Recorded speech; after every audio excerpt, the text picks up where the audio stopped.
Limang Chinese national ang sangkot umano sa tangkang pagdukot sa kapwa nila Chino at paghingi pa ng mahigit 60 milyong pisong ransom. 3 sa kanilang arestado. Nakatutok si John Consulta.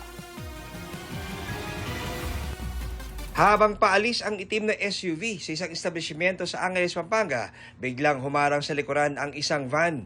Bumaba mula sa van ang 5 armadong lalaki.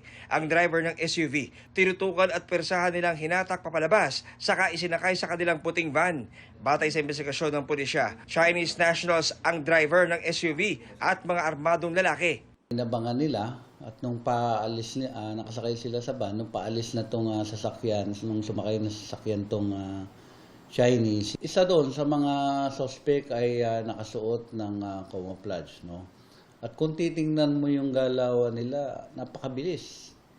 Very swift yung ginawa nilang pagkuha. At yung modo sila, makikita mo, sinalin sa sa ibang sasakyan, inikot-ikot. Then, siyempre, niready na nila yung safe house kung saan nila dadalhin. Chinese to Chinese ang nangyari.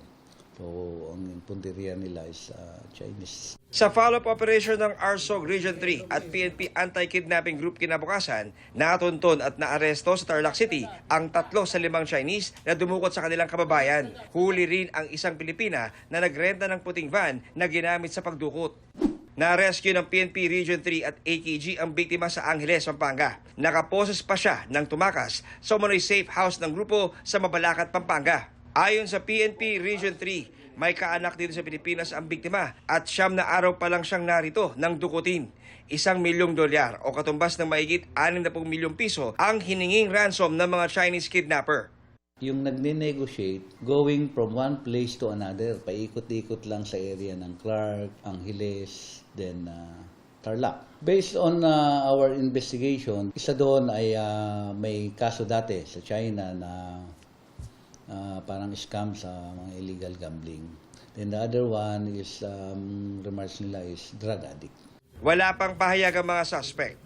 Na-turn over na ang mga naarestong suspect sa PNP Anti-Kidnapping Group habang nasampahan sila ng reklamong kidnapping sa Department of Justice.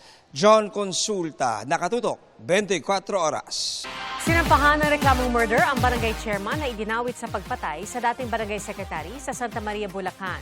Idinawit ng biktimang si Jello Enriquez ang chairman ng barangay poblasyon na si Oscar Morales Jr. bilang umano'y mastermind.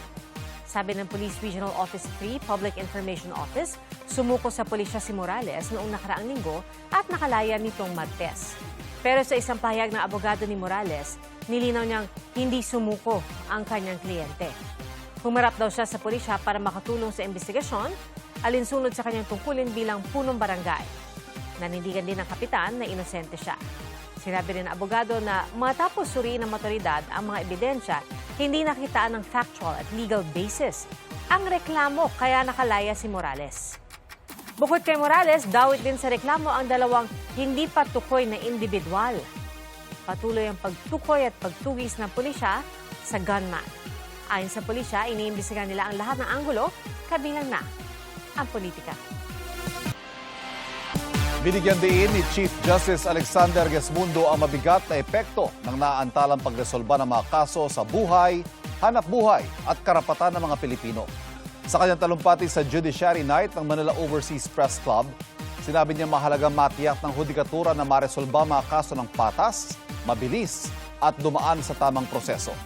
Kaugnay nito, ibinida ni Gesmundo ang mga reformang pinaiiral ng hudikatura para matiyak na efficient, accessible at responsive ang mga korte para matugunan ang mga pangailangan ng publiko, gaya ng pagkakaroon ng Code of Conduct and Accountability sa mga miyembro ng hudikatura at mga empleyado ng korte at pagbuo ng Office of the Regional Court Manager. Sabi ni Chief Justice Gesmundo, hindi mamamayani ang judicial independence kung nakararanas ang pananakot at pagbabanta ang mga tauhan ng korte. Justice delayed is not merely administrative difficulty. For this reason, efficiency is not simply a matter of procedure. It is a responsibility of justice itself. The judiciary must continue to ensure that cases are resolved fairly, promptly, and through processes that are transparent, reliable, and worthy of public confidence. Tatlong sama ng panahon ang binabantay ng Pag-asa sa labas ng Philippine Area of Responsibility. Ayon po sa Pag-asa, isa rito ang bagyo na may international name na Dolphin na namataan sa northern boundary ng PAR sa layong 825 kilometers north-northeast ng extreme northern Luzon. Yan po ang nagpapalakas sa habagat na nakakaapekto sa malaking bahagi ng Luzon at Visayas. Binabantayan din ng Pag-asa ang isa pang bagyo na huli namang namataan sa layong 3,055 kilometers east ng extreme northern Luzon. Mayroon ding isang low-pressure area na huling namataan sa layong 1,795 kilometers east ng extreme northern Luzon na mataas ang tsansa maging isang bagyo sa loob ng 24 oras. Pero ayon po sa Pag-asa, kumikilos ang dalawang ito papalayo ng bansa, kaya wala itong direktang epekto sa lagay ng panahon. Hindi rin daw ito papasok ng PAR sa mga susunod na araw. Sa ngayon, nagdadala ng pag-ulan ang hanging habagat sa Ilocos Region, Cordillera Administrative Region, Central Luzon, Mimaropa, Calabarzon, Antique, Nueva Vizcaya at Metro Manila. Gayon din sa Zamboanga Peninsula, sa natitirang bahagi ng Luzon, natitirang bahagi ng Visayas, Misamis Occidental, Lanao del Norte at Lanao del Sur. Trough o buntot naman ng Typhoon Dolphin ang nakakaapekto ngayong araw sa Batanes at Babuyan Islands, habang localized thunderstorms ang nagpapaulan sa natitirang bahagi ng Mindanao. Base po sa rainfall forecast ng Metro Weather, posible ang light to intense rains bukas sa ilang bahagi ng Ilocos Region, Central Luzon at Mimaropa. Light to intense rains din ang posibleng maranasan bukas sa bahagi ng Western Visayas. Mababa naman ang tsansa ng pag-ulan bukas sa Mindanao. Mataas din ang tsansang ulanin bukas ang Metro Manila.